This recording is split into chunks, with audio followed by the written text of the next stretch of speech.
जय Malhar news चॅनलच्या सर्व प्रेक्षकांना सपना चौधरीचा नमस्कार। नंदुरबार शिवारातील बिलाडी परिसरात जुन्या देवाणघेवाणीच्या वादातून एकावर थेट गावठी पिस्तूलने फायर केल्याचा गंभीर प्रकार समोर आला आहे। या गोळीबारात एक जण जखमी झाला असून यात वापरण्यात आलेले गावठी पिस्तुलावरूनच प्रश्नचिन्ह निर्माण होत असून याबाबत रात्री उशिरापर्यंत गुन्हा दाखल करण्याचे काम सुरू होते। नंदुरबार शहरातील माळीवाड्याकडून बिलाडीकडे जाणाऱ्या रस्त्यावरील ईदगाह मैदानाच्या पुढे असलेल्या एका शेतात आज दुपारी 2:30 ते 3 वाजेच्या सुमारास जुन्या आर्थिक देवाणघेवाणीच्या वादातून थेट गावठी पिस्तूलने फायर झाल्याचा धक्कादायक प्रकार घडला आहे।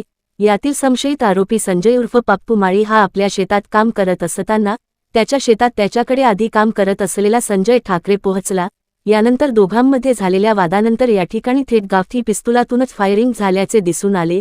नेमक या दोघांपैकी कोणी गावठी पिस्तूल वापरले, ते नेमके कोणाकडे होते आणि कुठून मिळवले होते हा चौकशीचा भाग असला तरी क्षुल्लक अशा आर्थिक बाबीतून थेट पिस्तुलाची गोळीच झाडल्या गेल्याने याबाबतीत आश्चर्य व्यक्त होत आहे। यातील संजय ठाकरे हा आधी संशयित आरोपी संजय उर्फ पप्पू माळींच्या शेतात काम करत होता।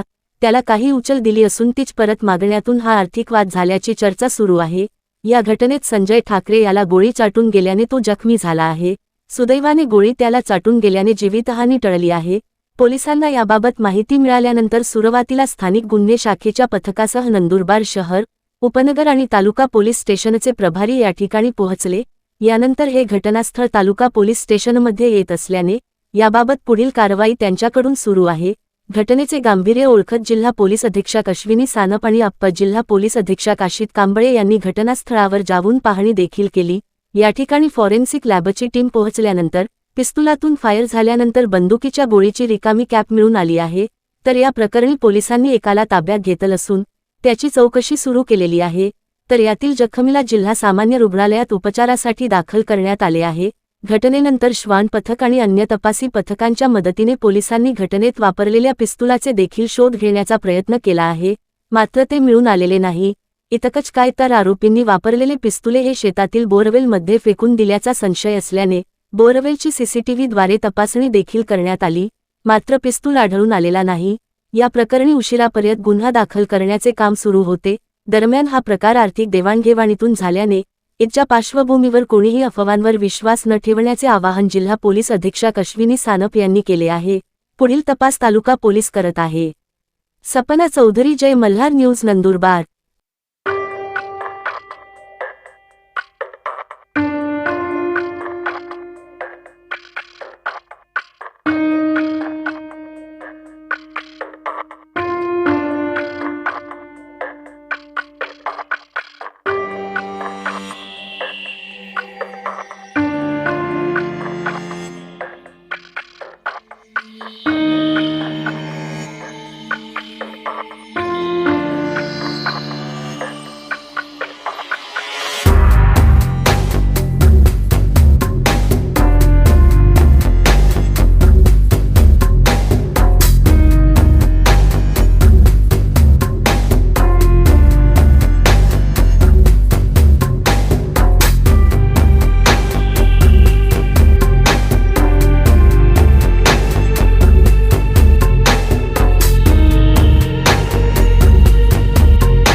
नंदुरबार तालुका पोलीस स्टेशनच्या हद्दीमध्ये गोळीबाराची घटना झाली अशा प्रकारे कंट्रोलला आणि पोलीस स्टेशनला कॉल आल्यावरून मी इथे व्हिजिटला आलेली आहे. ही जागा जी आहे ही नंदुरबार तालुका पोलीस स्टेशनच्या हद्दीमध्ये येते आणि गोळीबाराची घटना झाल्याचे पुरावे इथे मिळत आहेत. प्रायमा फेसी जी काही माहिती मिळालेली आहे त्यावरून आर्थिक संबंधातून आणि आपापसातील व्यवहारातून ही घटना झाल्याचं प्रथमदर्शनी दिसून येत आहे. आपला पोलीस तपास सुरू आहे. विक्टिम जो आहे त्याचं स्टेटमेंट सुरू आहे आणि त्यानुसार जी काही कायदेशीर कार्यवाही करणं पुढे आवश्यक आहे ती कार्यवाही आपण करत आहोत. माझं नंदुरबारच्या सर्व नागरिकांना निवेदन आहे, आवाहन आहे की आपण कुठल्याही प्रकारच्या अफवांवर विश्वास ठेवू नका. कायदेशीर कार्यवाही सुरू आहे आणि आरोपीविरुद्ध जास्तीत जास्त आपण कडक कारवाई करत आहोत. उद्या ईद आहे. ईदच्या पार्श्वभूमीवर कोणीही अफवा पसरवू नयेत आणि नागरिकांनी त्यावर विश्वास ठेवू नये असं मी सर्वांना आवाहन करते.